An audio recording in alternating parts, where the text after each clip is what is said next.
The moment the marriage ceremony ended, Roslyn Oakheart realized she had no idea how to be a wife. She stood in the small stone cottage at the edge of Millbrook Village, her large hands clasped nervously before her, as she watched her new husband move about the single room, lighting candles against the encroaching twilight. Isaac Harrow was a broad-shouldered man with work-worn hands and kind eyes the color of summer moss, and when he had agreed to the arranged marriage between their peoples, Roslyn had felt equal parts relief and terror. The peace treaty between the Iron Tusk clan and the human settlements had required symbolic unions, and she had volunteered without truly understanding what it would mean to share a life with someone from a completely different world. Isaac turned from the last candle and offered her a gentle smile that made something flutter nervously in her chest. He was handsome in the way humans measured such things, she supposed, with sandy brown hair that fell across his forehead and a strong jaw shadowed with stubble. At 30 years old, he was a widower who had lost his first wife to fever 3 winters past, and the village elders had chosen him for his patience and steady temperament. Roslyn, at 24, had never been married, never been courted, never even been kissed. "Are you hungry?" Isaac asked, his voice low and careful as though afraid of startling her. "I have bread and cheese and some cold chicken from the feast." Roslyn shook her head, her pointed ears twitching slightly with nervousness. She was tall for an orc woman, standing nearly 6 feet, with the characteristic green skin of her people and small tusks that protruded just slightly over her lower lip. Her dark hair was braided in the traditional style of unmated females, though she supposed she would need to learn the human customs now. The wedding dress they had given her was simple cream linen that felt strange against her skin, so much lighter than the leather and hide she was accustomed to. "I am not hungry," she said, and then swallowed hard. "Isaac, I need to ask you something." He moved closer, concern creasing his brow. "Of course. What is it?" The words felt clumsy in her mouth, shameful and exposing, but she forced them out anyway. "Teach me how a husband is loved." "I do not know what I am supposed to do." Isaac stopped short, surprise flickering across his features. For a long moment he simply looked at her, and Roslyn felt heat creep up her neck despite the coolness of the evening air flowing through the open window. She wanted to look away from his penetrating gaze but forced herself to meet his eyes, lifting her chin with the pride her mother had instilled in her since childhood. "You have never," Isaac began, then paused and rubbed the back of his neck. "Forgive me, that was presumptuous. I only meant that among your people, surely there are customs and traditions." "There are," Roslyn agreed, her voice steady despite the anxiety churning in her stomach. "But they are orc traditions. You are human. I do not want to offend you or fail in my duties because I do not understand your ways." Isaac pulled out one of the 2 chairs at the small wooden table and gestured to it. "Please sit. Let us talk about this properly."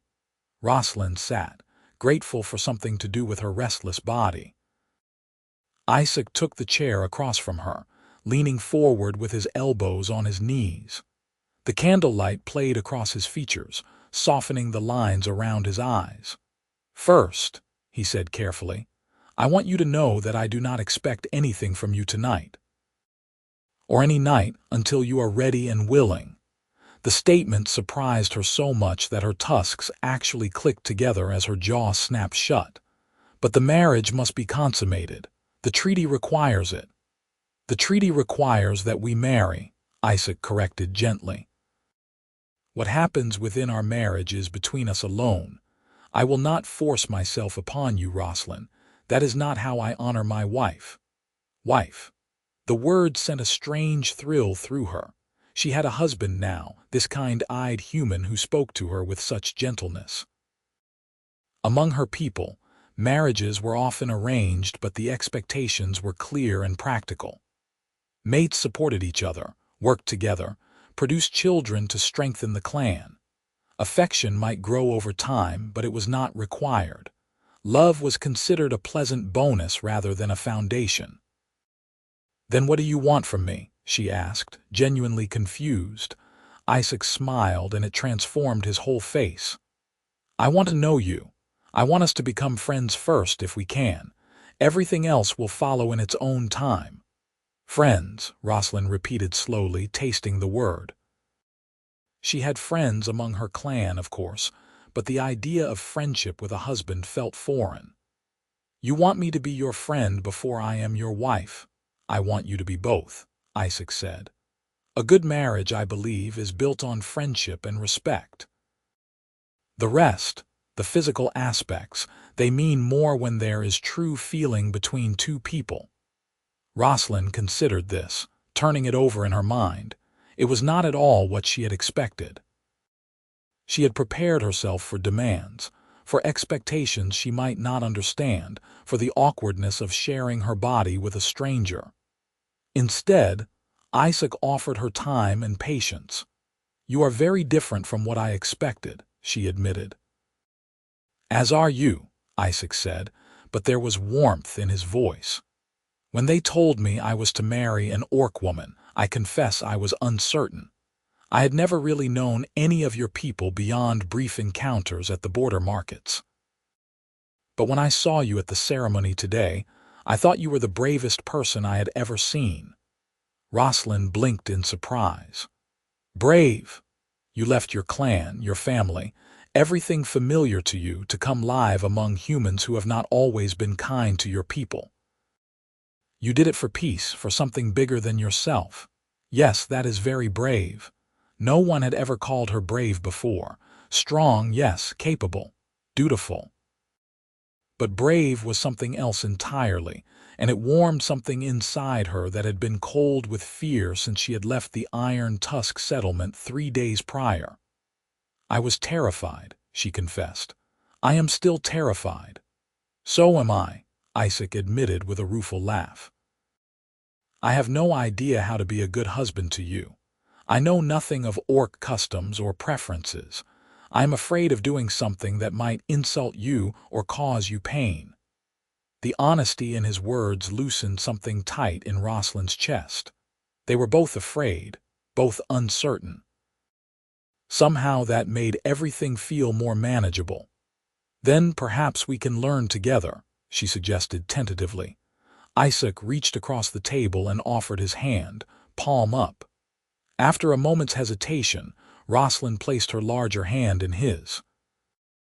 His skin was warm and slightly rough with calluses from work. His fingers closed gently around hers. "I would like that very much," he said. They sat like that for a long moment, hands joined across the table while the candles flickered and night settled fully over the cottage. Finally, Isaac spoke again. "Are you tired? We have had a very long day." Roslyn nodded. She had been awake since before dawn, had endured hours of ceremony and celebration, and the exhaustion was beginning to settle into her bones. Isaac rose and gestured to the bed in the corner, larger than the one in her family's dwelling had been, with a thick mattress and piled quilts. "You take the bed, I will sleep on the floor." "No," Roslyn protested immediately. "That is not right. This is your home." "It is our home now," Isaac corrected. "And I will not have my wife sleeping on the floor on her first night here."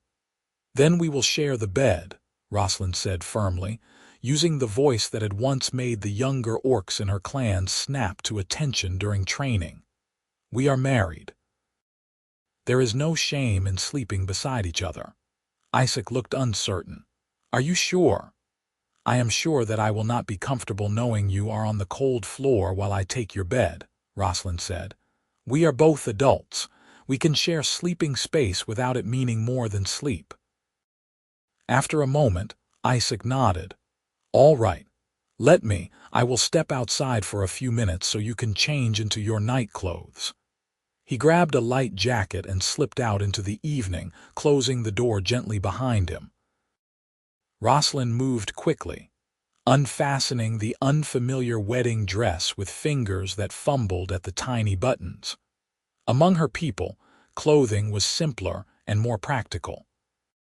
She folded the dress carefully and set it on the chest at the foot of the bed, then pulled on the nightgown that had been part of her trousseau. It was made of soft cotton that fell to her ankles, far more covering than what she usually slept in, but she supposed human modesty required it. She was sitting on the edge of the bed, unbraiding her long dark hair when Isaac knocked softly and entered. He had clearly been to the well, for his hair was damp and his face freshly washed. He changed quickly into sleep clothes while Roslyn politely examined the wall, then climbed into the far side of the bed. Roslyn extinguished the candles and lay down on her side of the mattress, careful to leave space between them. The bed was comfortable, more so than her sleeping pallet had been, and she could hear Isaac breathing in the darkness beside her. "Roslyn," his voice was quiet. "Yes. Thank you for giving this a chance, for giving us a chance." She smiled in the darkness, a small, genuine expression. "Thank you for being patient with me." "Always," Isaac promised. Roslyn closed her eyes and, despite all her fears and uncertainties, fell into a deep and dreamless sleep. She woke to the sound of a rooster crowing and pale dawn light filtering through the window. For a moment she was disoriented, uncertain where she was, and then memory returned. She was married now. This was her home. Isaac was already awake, she realized, no longer beside her in the bed. She sat up and found him at the small stove, coaxing a fire to life. He glanced over his shoulder and smiled when he saw her awake. "Good morning. I hope I did not wake you." "No, I always rise early," Roslyn said, pushing back the quilts and standing. She felt strange in the nightgown, too exposed and yet too covered all at once. "What are you doing?" "Making breakfast. I thought you might be hungry now." Roslyn crossed to where he worked, watching as he set a pan on the stove and cracked eggs into it. "Among my people, cooking is shared work. Let me help." Isaac looked pleased by the offer. "The bread is in that box there. And there is butter in the cold cellar if you would not mind fetching it."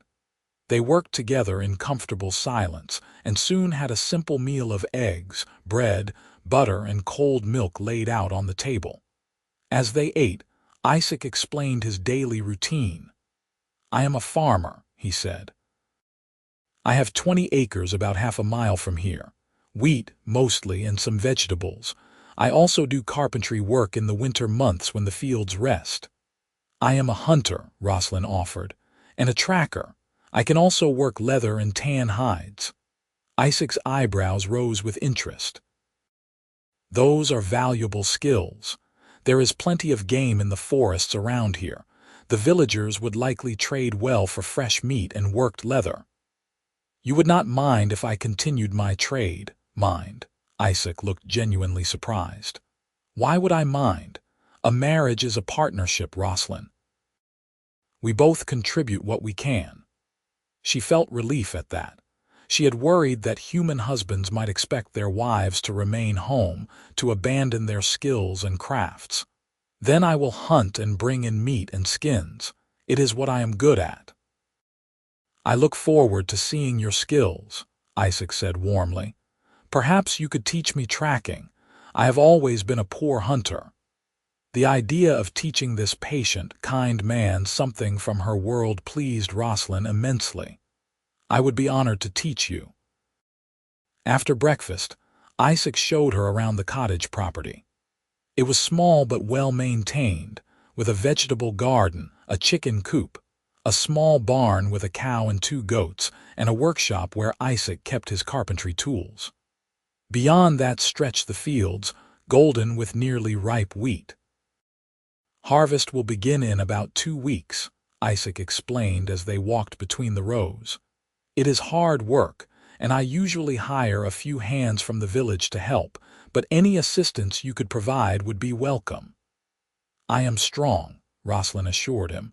"I can work the harvest." Isaac smiled at her, and she found herself noticing details she had been too nervous to see the day before.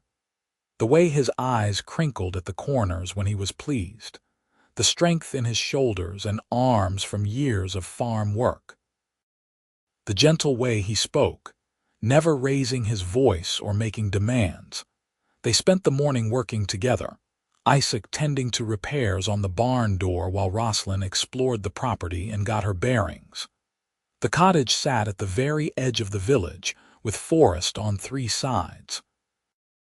It was isolated enough to give them privacy but close enough to neighbors that they were not completely alone.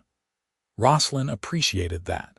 She was not ready to face the scrutiny of the entire village, but she also did not want to be completely cut off from others. Around midday, a visitor arrived. Roslyn was in the garden pulling weeds when she heard the sound of a cart approaching.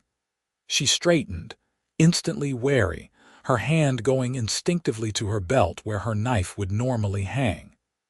But she was dressed in simple work clothes now, unarmed and vulnerable. Isaac emerged from the barn and waved to the visitor, a middle-aged woman with iron-gray hair and a no-nonsense expression. She climbed down from the cart and embraced Isaac warmly before turning her sharp gaze on Roslyn. "So this is your orc bride," the woman said, looking Roslyn up and down with frank assessment. Roslyn lifted her chin, refusing to show discomfort under the scrutiny. "I am Roslyn Oakheart, now Roslyn Harrow." The woman's expression softened slightly. "I am Margaret Hopkins, Isaac's nearest neighbor and oldest friend. I brought you some things to help you settle in." She pulled back a cloth in the cart to reveal baskets of vegetables, fresh bread, jars of preserves, and even a pie. Roslyn felt her throat tighten unexpectedly at the kindness of the gesture. "Thank you," she managed. "That is very generous." "Well, we look after each other out here on the frontier," Margaret said briskly, "and I wanted to make sure Isaac was not starving you. He can barely cook a decent meal for himself, let alone a wife." Isaac laughed.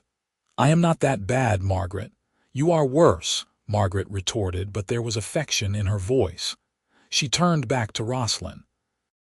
"If you need anything, or if he gives you trouble, my farm is just 2 miles south along the main road. Do not hesitate to call on me." "I will remember," Roslyn said, touched by the offer of friendship. Margaret stayed for a cup of tea, during which she efficiently extracted Roslyn's entire life story with pointed questions that somehow never felt intrusive. By the time the older woman left, Roslyn felt as though she had passed some kind of test, though she was not entirely sure what it had been. "She likes you," Isaac said as they waved goodbye to Margaret's departing cart. "How can you tell? She only offers to help people she approves of. If she had not liked you, she would have been polite but distant." Isaac grinned. "Consider yourself accepted into the community." The warmth of that acceptance stayed with Roslyn through the afternoon. She and Isaac worked together to put away Margaret's gifts, and Roslyn marveled at how easy it was to exist beside this man. There was no tension, no demands, just comfortable companionship as they moved through the simple tasks of daily life. That evening, after another shared meal, they sat outside on the small porch and watched the sun set over the fields. The sky turned brilliant shades of orange and pink, and the air was filled with the sound of crickets and evening birds. "This is beautiful," Roslyn said softly. "We do not have views like this in the mountains where my clan lives." "What is it like there?" Isaac asked. "Your home, I mean." Roslyn thought about how to explain the Iron Tusk settlement to someone who had never seen it. "It is carved into the mountainside, a network of caves and halls, defensible and strong but also dark. We have fires and torches, but there is not much natural light. Here, everything is so open and bright. Do you miss it?" She considered the question honestly. "I miss my family, my mother and sisters, but I do not miss the darkness. I think I like the sunlight better." Isaac nodded thoughtfully. I have never traveled far from Millbrook. The farthest I have been is 3 days' ride to the capital when I was a young man. I would like to see the mountains someday. Perhaps you will, Roslyn said. If the peace holds, there may be opportunities for travel between our peoples. I hope so. I want to understand your world better, Roslyn. I want to know where you came from, what shaped you. His words made her heart feel strange and full. No one had ever expressed such interest in her as a person before. She was a hunter, a daughter, a clan member, all defined by her roles and skills. But Isaac seemed to want to know her, Roslyn the individual, beyond any title or purpose. I will tell you, she promised, but it may take time. There is much to explain. We have time, Isaac said simply, all the time we need.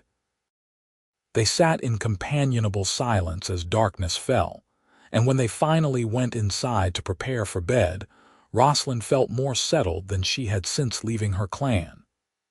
She was beginning to believe that this marriage, this strange new life, might actually become something good. The next few days fell into a comfortable rhythm. Isaac worked his fields and did maintenance around the property while Roslyn familiarized herself with the local terrain and began setting snares in the forest. She brought home rabbits and squirrels, which Isaac helped her clean and prepare. He was surprisingly unbothered by the blood and gore of field dressing game, and Roslyn appreciated that he did not expect her to handle such tasks alone. On the 4th day of their marriage, Roslyn brought down her first deer, a young buck she tracked for hours through the dense woods. She field dressed it expertly and was dragging it back toward the cottage when she encountered a group of 3 men on the forest path. They were villagers from Millbrook, she thought, though she did not recognize them specifically. They stopped when they saw her, their eyes widening at the sight of an orc woman alone with a fresh kill. Well now, one of them said, a stocky man with a reddish beard. Look what we have here. The orc bride, is it? Roslyn straightened, keeping her body language neutral but ready. I am Roslyn Harrow. I was hunting. Harrow, she says. Another man laughed, thin with a cruel mouth. Fancy that, a monster with a human name. The third man, older and with a calculating look in his eyes, stepped closer. That is a fine buck, too fine for the likes of you. Why don't you leave it here and run along home? Roslyn felt her temper stir but kept her voice level. I killed this deer legally on open land. It is mine by right. By right. The bearded man spat on the ground. You have no rights here, orc. You are only here because the treaty says you have to be. Do not think that makes you one of us. She could take them, Roslyn calculated quickly. She was better trained and probably stronger than any of them individually. But there were 3, and if she fought villagers, it could jeopardize the peace. She was not just Roslyn of the Iron Tusk anymore. She was Roslyn Harrow, and her actions reflected on Isaac. I do not want trouble, she said carefully. I only want to take my kill home to my husband. Your husband, the thin man sneered. Poor Isaac, having to bed a green-skinned monster. That is what you people are, you know.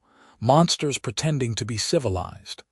The words stung more than they should have, digging into fears Roslyn had carried since the marriage was first proposed. Was that how Isaac truly saw her? As a monster he was forced to tolerate.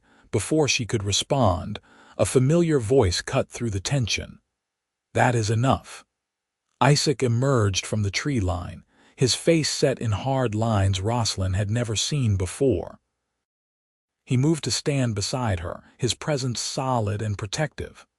Isaac, the older man said with false joviality, we were just having a conversation with your wife. I heard what you were saying, Thomas. All of you should be ashamed. Isaac's voice was cold with anger.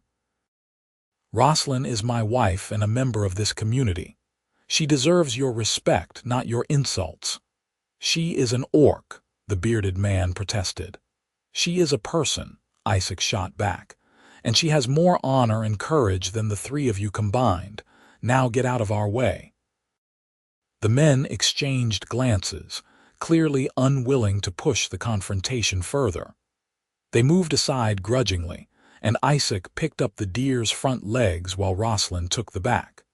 Together they hauled it past the hostile men and down the path toward home. Neither of them spoke until they were well away from the encounter.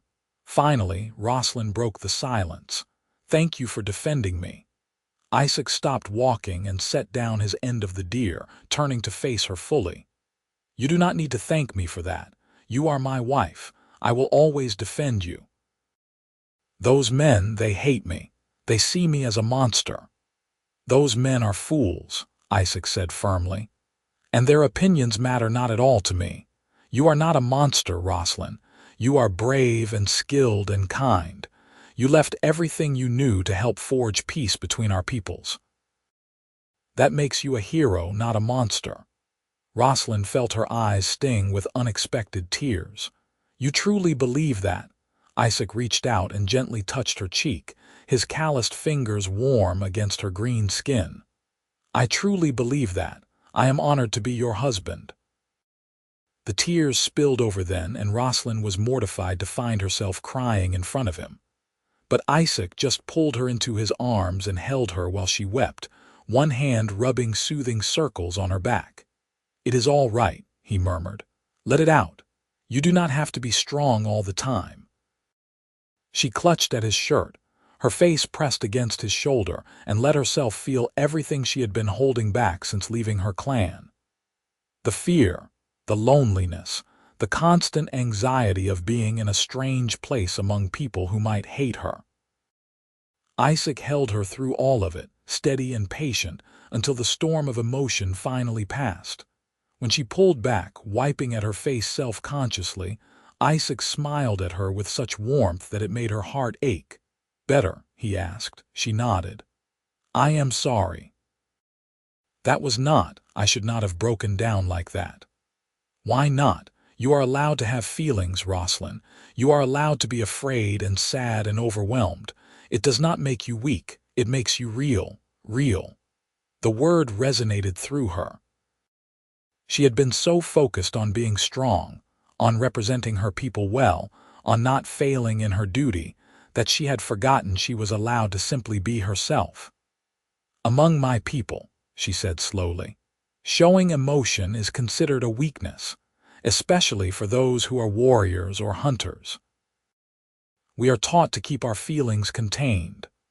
"That sounds exhausting," Isaac said gently. Roslyn laughed wetly. "It is actually." "Well, you do not have to do that with me. Whatever you feel, however you need to express it, I will not judge you for it." The promise settled into her bones, warm and reassuring. She picked up her end of the deer again, and together they carried it the rest of the way home. That evening, as they worked together to butcher and preserve the meat, Roslyn found herself watching Isaac with new awareness. The way his hands moved with competent skill. The small furrow that appeared between his brows when he concentrated. The gentle way he spoke to her, always asking rather than demanding. When had he stopped being simply her husband by treaty and started becoming someone she genuinely cared for? Over the following week, their connection deepened naturally. Isaac began teaching Roslyn to read and write the common tongue, which she could speak, but had never learned to read. They would sit together by lamplight in the evenings, Isaac patiently guiding her through letters and words while Roslyn practiced with fierce determination. In return, Roslyn taught Isaac to track, showing him how to read sign in the forest, how to move quietly, how to observe animal behavior. He was an eager student, delighting in each new skill she shared with him. The harvest began, and Roslyn threw herself into the work with enthusiasm. She could lift more than most men in the village, and her endurance was remarkable. Isaac's hired hands were initially wary of her, but her tireless work ethic and good humor gradually won them over. One of the workers, A young man named Thomas Hopkins, who was Margaret's nephew, approached her during a water break. "You are really strong," he said, admiration clear in his voice. "I have never seen anyone lift those grain bundles the way you do." Roslyn smiled at him, pleased by the compliment. "My people are built for heavy work. It comes naturally to me." "Isaac is lucky to have you," Thomas said earnestly. "My aunt says you are the best thing that has happened to him since he lost Mary, Isaac's first wife." Roslyn realized she knew almost nothing about the woman who had held his heart before her. That evening, after the workers had left and they were preparing a simple supper, Roslyn gathered her courage and asked, "Who was Mary?" Isaac paused in slicing the bread, his expression becoming distant and sad. "My first wife. She was kind and gentle, with a laugh that could brighten the darkest day. We were married for 5 years before the fever took her." "Do you still love her?" Roslyn asked, needing to know. Isaac considered the question carefully. "I will always carry love for Mary in my heart. She was an important part of my life, but I am not pining for her if that is what worries you. I grieved and I moved forward. Now I am here with you and I am glad of it." "You are glad?" Roslyn pressed.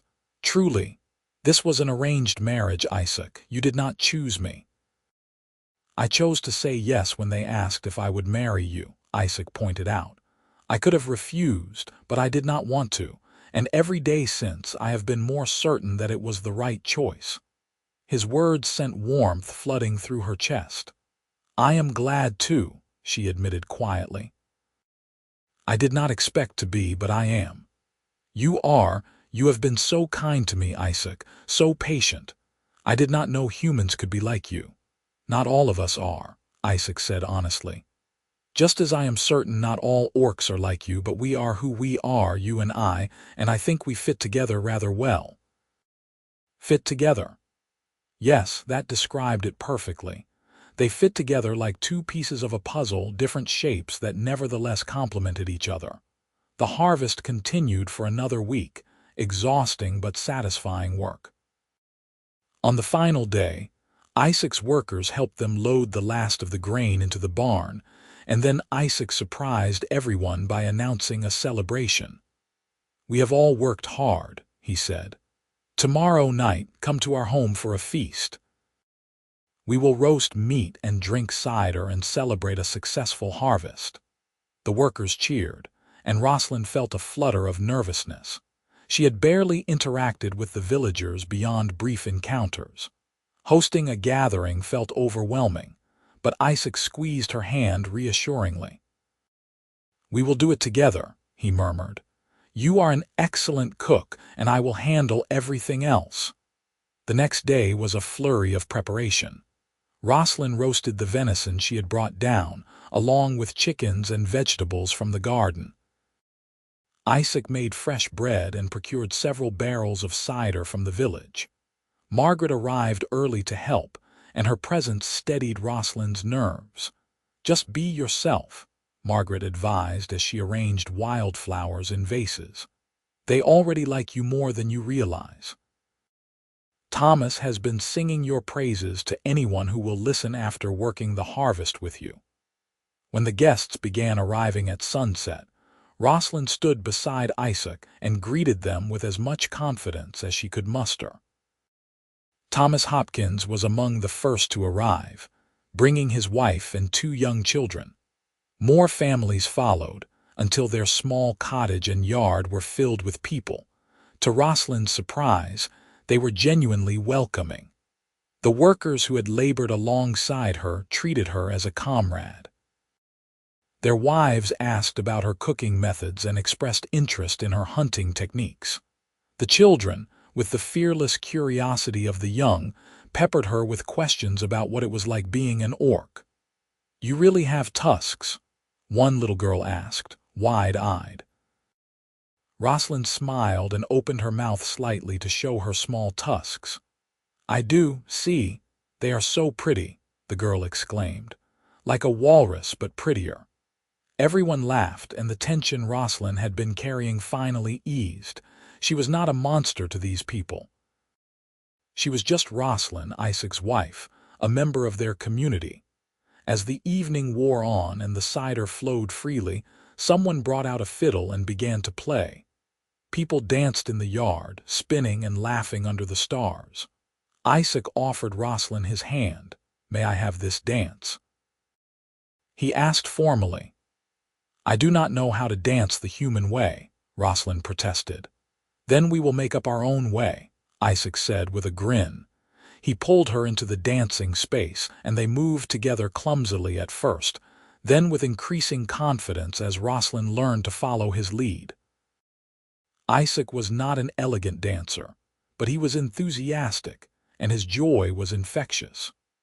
Roslyn found herself laughing breathlessly as he spun her around, her long dark hair flying out behind her. When the song ended, they were both flushed and grinning. Isaac's hands lingered on her waist, and Roslyn realized how close they were standing, how his face was tilted toward hers, how she could feel the warmth of his breath. "Roslyn," he said softly, and there was something in his eyes that made her heart race. But before anything more could happen, Thomas called out for another toast, and the moment broke. They separated and rejoined the party, but Roslyn felt changed somehow. She was acutely aware of Isaac for the rest of the evening, of every accidental touch, every shared glance. The party finally wound down near midnight. As the last guests departed with thanks and farewells, Roslyn and Isaac were left to clean up the remnants of the celebration. "That was wonderful," Roslyn said as she gathered empty cups. "Thank you for doing this. It was my pleasure." "And you were magnificent tonight. Everyone adored you." "I was terrified," Roslyn admitted. "You did not show it. You were gracious and charming and strong. I was proud to stand beside you." They finished cleaning in comfortable silence and prepared for bed. But as Roslyn lay in the darkness beside Isaac that night, sleep eluded her. Her mind kept returning to that moment during the dance, to the look in Isaac's eyes, to the way her body had responded to his nearness. She was falling in love with her husband, she realized with a start. Not just growing fond of him or appreciating his kindness, but truly, deeply falling in love. The thought was terrifying and exhilarating in equal measure. Beside her, Isaac's breathing was deep and even. Did he feel the same pull she did? Or was she alone in this growing attachment? The question kept her awake long into the night. The next morning brought an unexpected visitor. Roslyn was working in the garden when she heard unfamiliar footsteps approaching. She looked up to see an orc man standing at the edge of the property, his green skin weathered and scarred, his tusks prominent and marked with the rings that denoted a warrior of high rank. "Roslyn Oakheart," he said in the orcish tongue, using her clan name rather than her married name. Roslyn rose to her feet, her body automatically falling into a respectful stance. "Commander Ragnar, I did not expect to see you here." Ragnar was second in command of the Iron Tusk Warriors, a stern man who had trained her in combat and hunting since she was a child.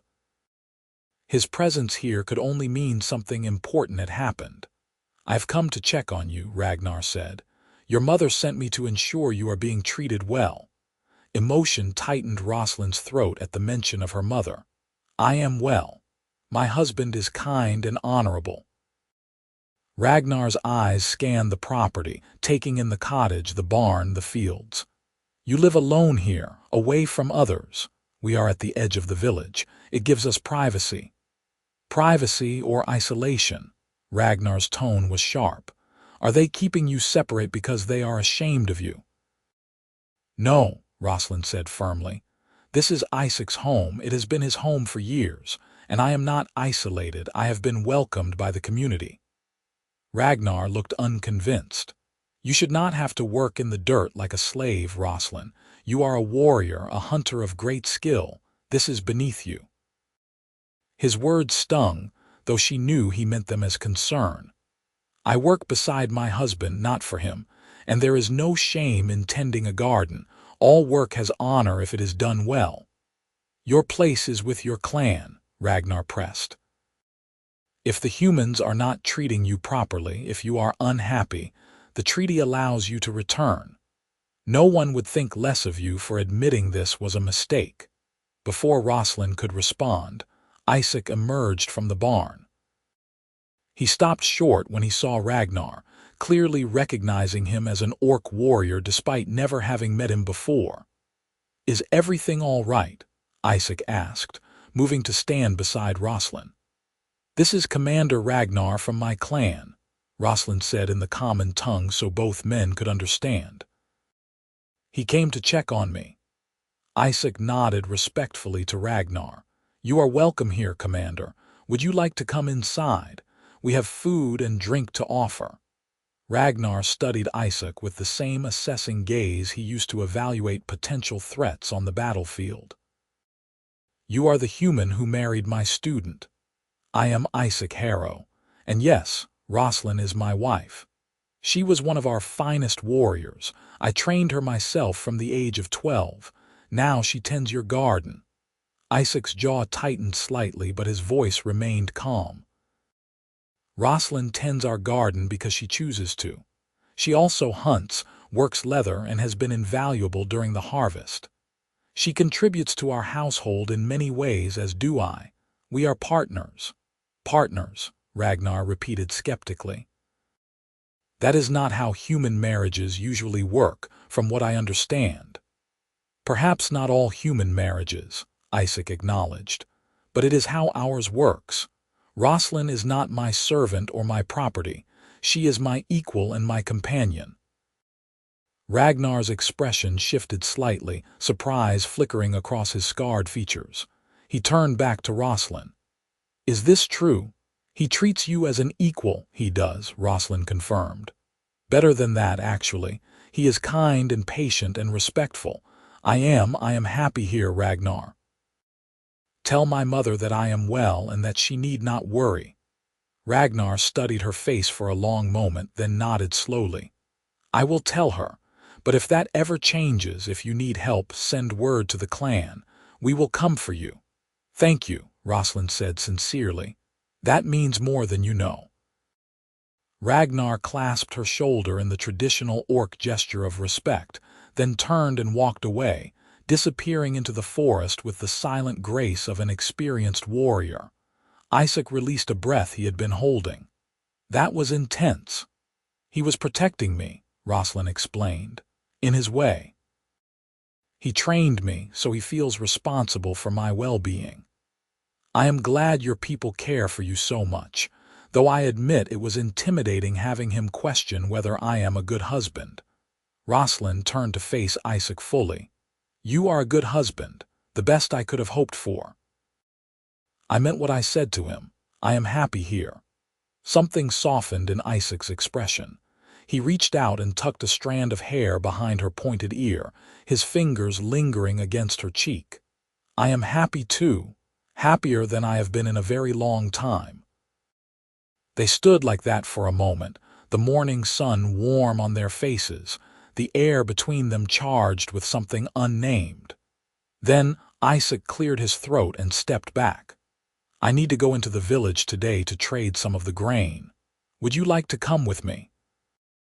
Roslyn nodded, grateful for the distraction from the confusing feelings swirling inside her. They hitched up the cart and loaded it with sacks of wheat, then set off down the road toward Millbrook proper. The village was larger than Roslyn had realized, with a main street lined with shops and houses, a central square with a well, and a church with a tall steeple. People stopped and stared as they drove past, but most of the looks were curious rather than hostile. Several people even waved or called out greetings to Isaac. They stopped at the grain merchant first, where Isaac negotiated a fair price for his wheat. The merchant, a portly man with shrewd eyes, nodded respectfully to Roslyn. "Mrs. Harrow, I have heard good things about your hunting skills." If you ever have excess game to sell, I would be interested in purchasing it." "I will keep that in mind," Roslyn said, pleased by the offer. They made several more stops at the general store, the blacksmith, and the tavern where Isaac collected on a dead ode for carpentry work. At each location, people greeted her politely, some even warmly. By the time they finished their business and started home, Roslyn felt as though she truly belonged to this place. "They like you," Isaac observed as they drove the empty cart back toward home. "I think they have simply grown accustomed to me," Roslyn said modestly. "No, they genuinely like you. Margaret told me that you are becoming quite the topic of conversation. Apparently, the women think you are fascinating, and several of the men have said they wish their wives were as hardworking." Roslyn laughed at that. "I doubt their wives would appreciate such comparisons." "Probably not," Isaac agreed with a grin. "But the point is, you have made a place for yourself here, Roslyn. You are not just Isaac Harrow's orc wife anymore. You are Roslyn Harrow, hunter and farmer and member of the Millbrook community." The words warmed her through. She had been so afraid of being seen only as an orc, as less than. But Isaac was right. She had become part of this place through her own efforts and skills. As they approached the cottage, Roslyn saw smoke rising from the chimney and frowned. They had banked the fire before leaving, and there should not be that much smoke. "Isaac," she said, pointing. His expression turned grim. "Stay in the cart," but Roslyn had no intention of staying anywhere. She jumped down and followed him toward the cottage, her hunter's instincts on high alert. They could hear voices inside, loud and aggressive. Isaac threw open the door and stopped short. 3 men were ransacking their home, throwing open cabinets and overturning furniture. They were the same 3 men who had confronted Roslyn in the forest weeks ago. "What are you doing in my home?" Isaac demanded, his voice cold with fury. The bearded man, clearly drunk, turned to face them with bleary belligerence. "We are taking what is owed to us." "You think you can live here with that monster and not face consequences? The treaty might say we have to tolerate orcs, but it does not say we have to let them live better than decent folk." "Get out," Isaac said, his hands clenched into fists. "Get out now, or I will have the law on you." "The law?" The thin man laughed. "Sheriff does not care about crimes against orcs. Far as he is concerned, they are not people." Roslyn felt ice settle into her stomach. If the law would not protect her, then they were truly vulnerable here. But Isaac stepped forward, placing himself between Roslyn and the intruders. "She is my wife, and this is my home. The law will care about that. Now leave before I make you leave." The older man, Thomas, pulled a knife from his belt. "I do not think you want to try that, Harrow." "There are 3 of us and 1 of you." "2 of us," Roslyn said, moving to stand beside Isaac. "And I promise you do not want to fight me." Thomas laughed nastily. "A woman, orc or not, is not a threat." He had clearly never fought an orc warrior. Roslyn moved before any of them could react, her training taking over. She caught Thomas's knife hand, twisted it sharply until he dropped the blade with a yelp of pain, and then swept his legs out from under him. He hit the floor hard. The bearded man rushed at her with a roar, but Roslyn sidestepped and used his momentum to send him crashing into the wall. The thin man pulled a club from his belt, but Isaac intercepted him, landing a solid punch that sent him reeling. The fight was over in less than a minute.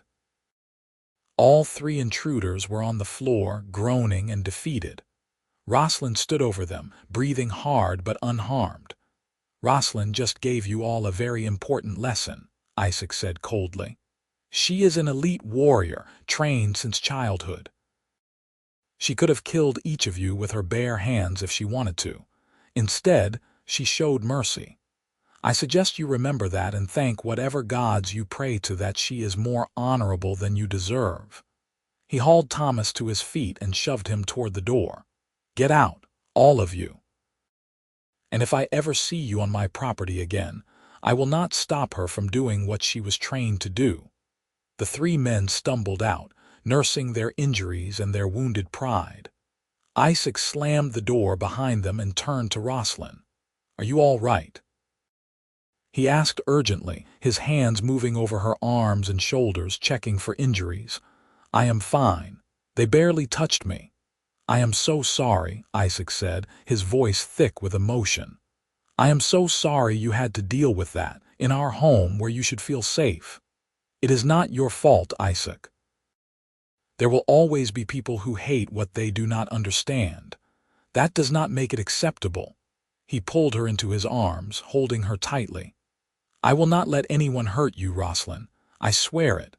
She wrapped her arms around him, letting herself take comfort in his strength and warmth. "I know. And I will not let anyone hurt you either. We protect each other." They stood like that for a long moment, and when Isaac finally pulled back, there was something fierce and determined in his eyes. "I need to report this to the sheriff, regardless of whether he cares. There has to be a record of what they did." Together they went into the village, where Isaac filed a formal complaint at the sheriff's office. The sheriff, a grizzled man with a perpetual scowl, took the report with obvious reluctance. "They were drunk and stupid," he said dismissively. "Boys being boys. They broke into my home and threatened my wife," Isaac said firmly. "That is a crime, drunk or sober," the sheriff sighed. "I will talk to them, but I would not expect much to come of it. You made your bed when you married an orc, Harrow. Cannot expect everyone to be happy about it." Isaac's jaw clenched, but he nodded stiffly and led Roslyn out of the office. Outside, she touched his arm gently. "He will do nothing," she said quietly. "Probably not, but I had to try. And now there is a record at least." Isaac looked at her searchingly. "Do you regret this? Coming here, marrying me, dealing with all of this hatred?" Roslyn thought about the question seriously. Yes, there was prejudice and danger, but there was also kindness, acceptance, and most importantly, Isaac himself. "No," she said firmly. "I do not regret it, do you?" "Never," Isaac said immediately. "Not for a single moment." They walked home hand in hand, and despite everything that had happened, Roslyn felt something settle peacefully inside her. Whatever challenges they faced, they would face them together. As autumn deepened, and the leaves began to turn brilliant shades of red and gold, life in the cottage took on a comfortable rhythm. Isaac began his winter carpentry work, setting up his tools in the barn to craft furniture and do repairs for villagers. Roslyn spent her days hunting and preparing for winter, smoking meat and tanning hides. She also began making regular trips into the village to trade her goods. The women there had gradually warmed to her, especially after word spread about how she had defended her home. They came to respect her strength and skill, and several began seeking her out for advice on practical matters. One afternoon, Margaret invited Roslyn to join a gathering of the local women for a quilting circle. Roslyn was hesitant, uncertain of her place in such a traditionally female space, but Isaac encouraged her to go. The gathering was held in Margaret's warm kitchen, with half a dozen women of various ages seated around a large quilting frame. They welcomed Roslyn with genuine smiles, and one of the younger women, Sarah, made space for her to sit. "I do not know how to quilt," Roslyn admitted. "We will teach you," Margaret said briskly. "Everyone has to start somewhere." As they worked, the women talked about their lives, their families, the upcoming winter preparations. They asked Roslyn about orc customs with curiosity rather than judgment, and she found herself sharing stories from her childhood in the Iron Tusk clan. "Do orcs really have different marriage customs?" Sarah asked shyly. "In some ways," Roslyn said, carefully stitching the fabric as she had been shown.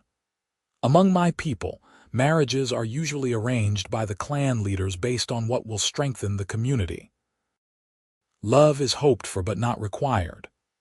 That sounds lonely, an older woman commented. It can be, but it also means expectations are different. Orc marriages are about partnership and practicality.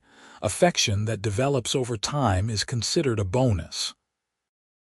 Roslyn paused, then added quietly, I did not expect to care for Isaac the way I do. That has been a surprise. The women exchanged knowing glances and Margaret smiled warmly. He cares for you too, dear. Anyone with eyes can see it. Can they? Roslyn felt her face heat, which was strange because orcs did not usually blush. Oh yes, Sarah said. The way he looks at you when you are not paying attention, it is quite sweet actually. Roslyn's heart beat faster at that. She knew her own feelings had deepened considerably over the past months, but she had been uncertain about Isaac's. He was kind to her, yes, but was that love or simply his natural gentle nature? When she returned home that evening, she found Isaac in the barn, working on a beautiful rocking chair. Wood shavings littered the floor around him, and he was so focused on his work that he did not notice her approach. She stood in the doorway, watching him work, and thought about what Sarah had said. The way he looks at you when you are not paying attention. Did he look at her with affection? With desire? With love? As if sensing her presence, Isaac glanced up and smiled, and something in that smile made her chest ache. How was the quilting circle? He asked, setting down his tools. It was good. The women were kind. I am glad. He stood and brushed wood shavings from his shirt. I have been thinking about you all day. You have? Isaac moved closer, his expression serious. Roslyn, there is something I need to tell you. I have been trying to find the right moment, but I am beginning to think there is no perfect time for this. Her heart began to race. What is it? He took her hands in his calloused palms warm and familiar. I know our marriage began as an arrangement, a political necessity, but somewhere along the way it became something more for me. You have become important to me, Roslyn. More than important. I think I am falling in love with you. The words hit her like a physical blow, stealing her breath. You are. I did not mean to. I know that is not what you signed up for, but I cannot help how I feel. You are brave and strong and funny and kind, and every day I wake up grateful that you are here beside me. He squeezed her hands gently. I do not expect you to feel the same way. I know affection was not part of our agreement, but I wanted you to know the truth. Roslyn stared at him, her mind racing. He loved her. This gentle, patient man loved her. And she realized with crystal clarity, loved him too. Isaac, she said, her voice shaking slightly. You said you did not know how to be a good husband to me, but you have been. You have been patient and kind and respectful. You have taught me that I can be more than just a warrior or a hunter. You have made me feel safe and valued and loved, even before you said the words. His eyes widened with hope. Roslyn, are you saying? I am saying that I love you too, she said, the words feeling right and true. I did not expect to, I did not even know I could. But I do. I love you, Isaac Harrow. The joy that broke across his face was like sunlight breaking through clouds. He pulled her close and kissed her, and it was nothing like she had imagined. It was gentle and sweet and filled with promise. Roslyn's eyes fluttered closed as she melted into the kiss, her arms wrapping around his neck. When they finally broke apart, both breathing hard, Isaac rested his forehead against hers. I have wanted to do that for weeks, he admitted. Why did you wait? Because I wanted you to come to care for me on your own terms in your own time. I did not want to pressure you or make you feel obligated. That consideration, that respect for her autonomy, only made her love him more. Well, you do not have to wait any more. I am yours, Isaac. Truly and completely. And I am yours, he promised. They stood like that in the barn, holding each other as the last light of day faded outside. When they finally went into the cottage, everything felt different. The space between them that they had carefully maintained was gone, replaced by a new intimacy. That night when they lay down in bed, Roslyn turned to face Isaac in the darkness. "You remember what I asked you on our wedding night," she said softly. "You asked me to teach you how a husband is loved," Isaac recalled. "I think I understand now. A husband is loved through trust and respect and partnership, through patience and kindness and honest communication, through being present, through choosing each other every day." Isaac's fingers found hers under the covers, lacing them together. "And how is a wife loved, in your opinion?" Roslyn smiled in the darkness. "The same way, I think. Perhaps that is the secret. We love each other the same way we wish to be loved ourselves." "You are very wise," Isaac murmured. "I had a good teacher." They fell asleep like that, hands clasped together, and for the first time since their marriage, Roslyn felt completely at peace. Winter arrived with surprising swiftness, bringing snow and ice that transformed the landscape into something beautiful and harsh. Isaac's carpentry business thrived as villagers commissioned furniture and repairs they wanted done before the deep freeze. Roslyn continued hunting, though the game was scarcer and more difficult to track in the snow. One afternoon in late winter, as Roslyn was returning from checking her trap lines, she encountered a young boy stumbling through the snow, clearly lost and frightened. He could not have been more than 7 years old, with tears frozen on his cheeks and his lips blue with cold. Roslyn swept him up in her arms immediately, wrapping him in her cloak. "You are safe now, little one. I have you." The boy whimpered but did not struggle, too cold and exhausted to resist. Roslyn ran toward the cottage, her powerful legs carrying them both swiftly through the snow. She burst through the door, startling Isaac from his work. "He was lost in the forest," Roslyn explained quickly. "We need to warm him up." Together they worked efficiently, wrapping the boy in blankets by the fire and giving him warm broth to sip. Gradually, color returned to his face and he stopped shivering. When he could finally speak, he revealed that his name was Timothy and he lived on a farm 2 miles away. "I was following a rabbit," he said miserably. "I went too far and got lost." "Your family must be very worried," Isaac said gently. "Let me get my horse and I will take you home." But Roslyn shook her head. "The snow is getting worse. It will be dark soon. Better that one of us goes to tell his family he is safe while the other stays here with him." Isaac nodded. "You are right. I will go. You stay with Timothy." After Isaac bundled up and left on horseback, Roslyn sat with the boy by the fire. He looked at her with wide, curious eyes. "Are you really an orc?" he asked. "I am." "You do not seem scary." Roslyn smiled. "I am glad to hear that. My pa says orcs are monsters, but you saved me. Monsters would not do that." Out of the mouths of children came such simple wisdom. "Your pa is wrong about orcs," Roslyn said gently. "We are just people like humans. Some of us are good, some are bad. Most of us are just trying to live our lives the best we can." Timothy considered this seriously. "I think you are good. You are nice and you make the best broth I ever tasted." "Thank you, Timothy. That is very kind of you to say." They talked while they waited for Isaac to return, and Roslyn found herself enjoying the child's honest questions and observations. She had never spent much time around human children before, and she discovered they were not so different from orc children, curious and energetic and surprisingly resilient. When Isaac finally returned with Timothy's frantic parents, the boy's mother burst into tears of relief and hugged her son fiercely. Timothy's father stood awkwardly, clearly torn between gratitude and discomfort at owing a debt to an orc. "Thank you," he finally managed, "for saving our boy." "Anyone would have done the same," Roslyn said. "No," Timothy's mother said firmly, pulling away from her son to face Roslyn directly. "Not everyone would have risked themselves in that snow. You saved his life, Mrs. Harrow. We will not forget that."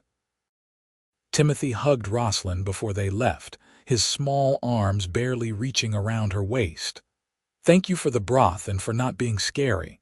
After they left, Isaac pulled Roslyn into his arms. "You were wonderful with him. He was a sweet child." "You would be a good mother," Isaac said softly, and there was something wistful in his voice. The comment made Roslyn's breath catch. They had never discussed children, had been so focused on simply building their relationship that the possibility of a family had not come up. But now, hearing the longing in Isaac's voice, she realized it was something he wanted. "Would you like to have children?" she asked carefully. "With me?" Isaac pulled back to look at her, his expression serious. "I would love nothing more, but I do not know if can orcs and humans even?" "I do not know," Roslyn admitted. "It has never happened before, as far as I know. Our peoples have never been close enough for such unions." "Would you want to try?" Isaac asked. "To build a family together?" Roslyn thought about it, imagining a child with Isaac's kind eyes and her strong build, a bridge between two worlds. The idea was terrifying and wonderful in equal measure. "Yes," she said finally. "I would like that very much." Isaac kissed her then, deep and passionate, and when they made love that night for the first time with the intention of creating life, it felt sacred and profound.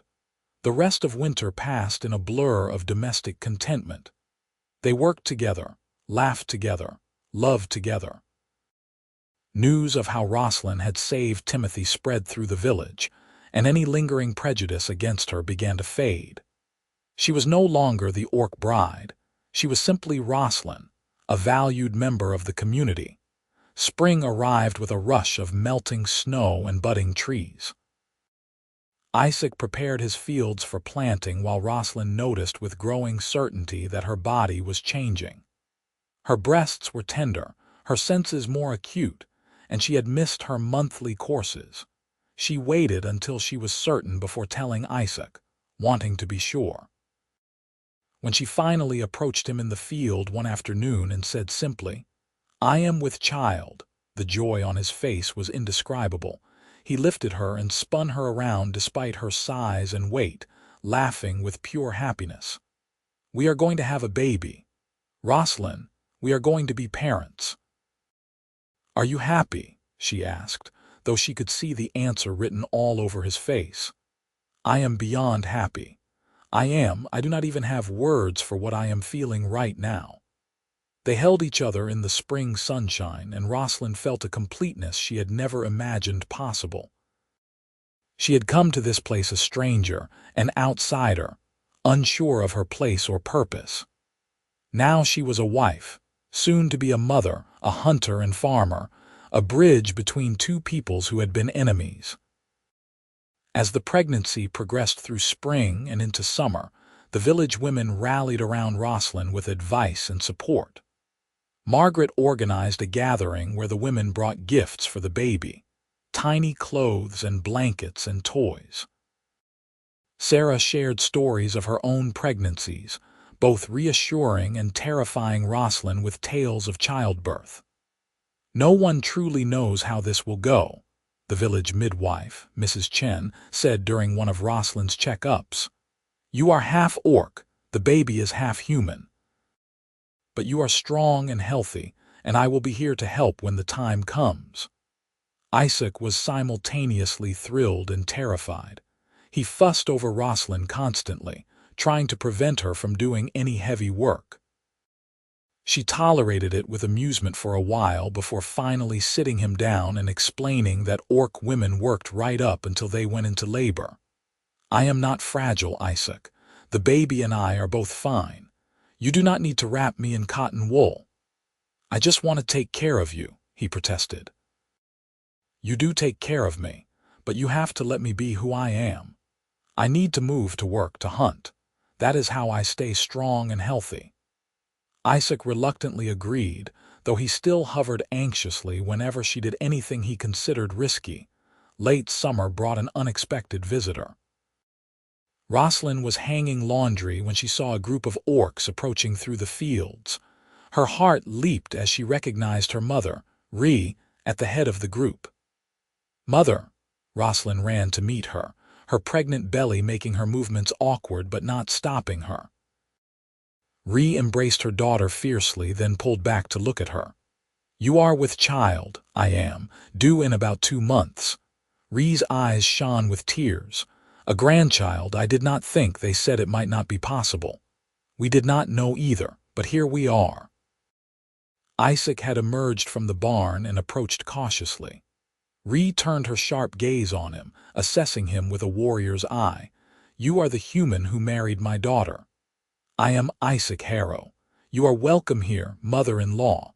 Ree's expression softened slightly at the respectful address. "I have come to see how my daughter fares, and to bring gifts for the child." She gestured to the other orcs, who carried bundles and packages. Over the next few hours, Roslyn's family and friends from the Iron Tusk clan settled around the cottage. They had brought traditional orc baby items, including a beautifully carved cradle and clothes made from the softest leather. Isaac welcomed them all graciously, and soon the cottage was filled with the sounds of 2 cultures meeting and mingling. Ree took Roslyn aside privately. "You are happy here." "Truly, I am, mother. Isaac is a good man and I love him." "Love," Ree repeated thoughtfully. "That is not something I expected to hear." "I am glad, daughter. You deserve happiness." "I hope the peace continues," Roslyn said. "I hope more marriages like ours can happen, that our peoples can truly become friends." "It is a good dream," Ree said, "and you are helping make it real. You and your child will be a symbol of what is possible when we choose understanding over fear." The Iron Tusk orcs stayed for several days, during which time the villagers gradually overcame their wariness and began interacting with them. Children were the first to break down barriers, their natural curiosity overcoming any learned prejudice. Soon, orc and human children were playing together while their parents watched with cautious hope. On the last evening of the visit, they held a feast that combined traditions from both cultures. There was human bread and orc roasted meat, human cider and orc fermented berry drink, human music and orc drumming. Roslyn sat beside Isaac, her hand in his, and watched their 2 worlds come together. "This is what I hoped for," she said softly, "when I agreed to this marriage. Not just a treaty on paper, but real connection between our peoples." "You have made it happen," Isaac said. "You and your courage." "We made it happen," Roslyn corrected. "Together."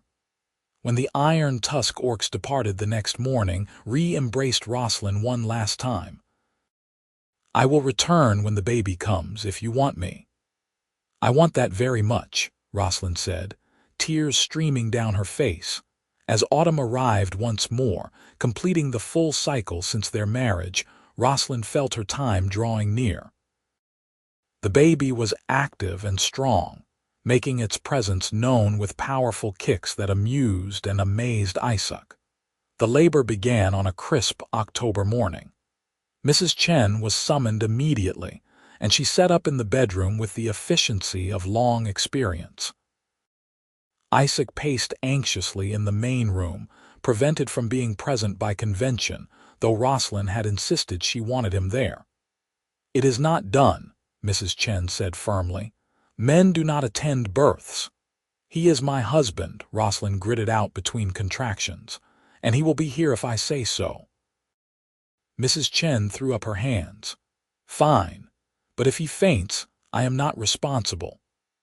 Isaac stayed by Roslyn's side through hours of labor, holding her hand and wiping her forehead, murmuring encouragement when the pain became overwhelming. Orc labors were typically faster than human ones, but this birth seemed to be taking elements from both species. Just when Roslyn thought she could not endure anymore, she felt the overwhelming urge to push. Mrs. Chen guided her through it, and with a final, exhausting effort, their child entered the world.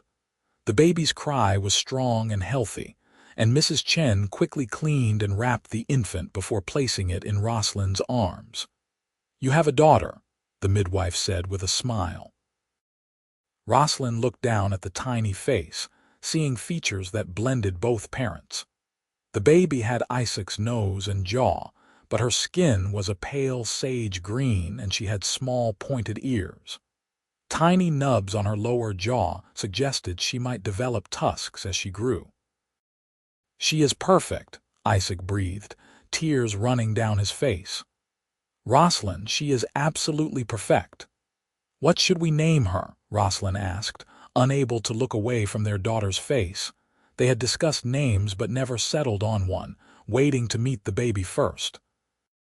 Now, looking at this tiny person who represented everything they had built together, Isaac smiled. "Hope," he said. "Her name should be Hope." Roslyn tested the name on her tongue and found it fitting. Hope Harrow, daughter of an orc mother and human father, a symbol of peace and possibility. "Hope," she agreed. "Welcome to the world, little one." Word of the birth spread quickly, and soon they had visitors from both the village and the Iron Tusk clan. Ree arrived with Ragnar and several other orcs, while Margaret led a delegation of villagers. The cottage overflowed with people from both cultures, all cooing over the baby and bringing gifts. "She is the first," Ragnar said quietly to Roslyn. "The first child of both peoples. She will carry a heavy burden." "She will carry hope," Roslyn corrected, "and she will not carry it alone. She will have both her peoples supporting her." As autumn deepened and Hope grew from a newborn into an alert, curious infant, life settled into a new rhythm. Roslyn marveled at how naturally Isaac took to fatherhood, changing diapers and soothing cries with the same patience he showed in everything else. They took turns with night feedings, both exhausted but happy. The village fully embraced Hope, with women stopping by regularly to help and offer advice. The children were particularly fascinated by the baby, wanting to hold her and play with her. Even some of the men who had been skeptical about the marriage softened when they saw Isaac's joy in his daughter. One cold winter evening, as they sat by the fire with Hope sleeping peacefully in her cradle, Isaac looked at Roslyn with an expression of deep contentment. "You remember our wedding night?" he asked. "When you asked me to teach you how a husband is loved, I remember." "I have been thinking about that question, about everything we have learned since then." "And what have you learned?" Roslyn asked, leaning against his shoulder. "That love is not something you can be taught like a skill or a trade. It is something you discover together, through patience and respect and trust. It is built day by day in small moments and large ones. It is choosing each other again and again through challenges and joys." Roslyn smiled, her heart full. "That is very wise." "I learned it from you," Isaac said, kissing her forehead. "You taught me that love transcends differences, that it can bridge worlds and create something entirely new." They sat in comfortable silence, watching the fire dance and listening to their daughter's soft breathing. Outside, snow began to fall, blanketing the world in white. But inside the cottage, everything was warm and perfect. Roslyn thought about how far she had come from that terrified orc woman who had stood in this very room more than a year ago, unsure of her place and afraid of failing. She had learned so much since then: how to read and write the common tongue, how to be part of a human community, how to be a wife and mother, how to love someone completely without reservation or fear. But more than that, she had learned that she could be herself, fully and authentically, and still be loved. She did not have to choose between being orc and being human, between her past and her future. She could be all of it, a bridge between worlds, stronger for embracing every part of herself. "I love you," she said to Isaac, the words as true now as the first time she had spoken them. "I love you too," he replied. "Today, tomorrow, and always." Hope stirred in her cradle, making small, contented sounds. Roslyn reached over and gently rocked the cradle, soothing her daughter back to deeper sleep. This was her family now. This cottage, this man, this perfect child, this life they had built together from nothing but hope and determination and love. The future stretched ahead of them, full of unknowns and possibilities. There would be challenges, certainly. Prejudices to overcome, difficulties to face, the everyday struggles of raising a child and making a living. But they would face it all together, as they had faced everything since that first uncertain night. As winter slowly gave way to spring, the fields began to green and Hope grew more alert and interactive. She would smile at her parents, reaching for their faces with tiny hands. When Roslyn sang to her in the Orc language, she would coo with contentment. When Isaac told her stories, she would watch his face with intense concentration. One warm spring day, when Hope was nearly 6 months old, Roslyn took her daughter outside to sit in the sun while Isaac worked in the fields. She held the baby in her lap, pointing out birds and clouds and flowers, naming everything in both the Orc language and the common tongue. "You are so lucky," Roslyn told her daughter. "You get to grow up with the best of both worlds. You will know both your peoples, both cultures. You will never have to choose." Hope gurgled happily, grabbing at a flower Roslyn had picked. "Your father and I, we will make sure you know where you come from. Both where you come from. You are Orc and human, and that makes you special, not strange. That makes you a bridge, a connection, a symbol of what is possible when people choose love over fear." Margaret came walking up the path then, a basket on her arm. "Good morning, Roslyn. I brought some early strawberries from my garden and thought Hope might like to try one." "Thank you, Margaret. That is very kind." The older woman sat beside them on the grass, and together they mashed a small strawberry and let Hope taste it. The baby's face went through a series of expressions, surprise to consideration to delight, that made both women laugh. "She is going to be a handful, that one," Margaret predicted. "Smart and strong-willed like her mother." "I hope so," Roslyn said. "The world needs strong women." "It needs more women like you," Margaret said seriously. "You changed this village, Roslyn. Before you came, we were so set in our ways, so suspicious of anything different. Now look at us." Orc visitors are welcomed, not feared. Children play together regardless of species. You did that. Isaac did as much as I did. He welcomed me, accepted me, loved me. He showed others it was possible. "You are a good match," Margaret agreed. "Two good people who found each other." That is rarer than you might think. As spring turned to summer and summer to autumn, Hope continued to thrive.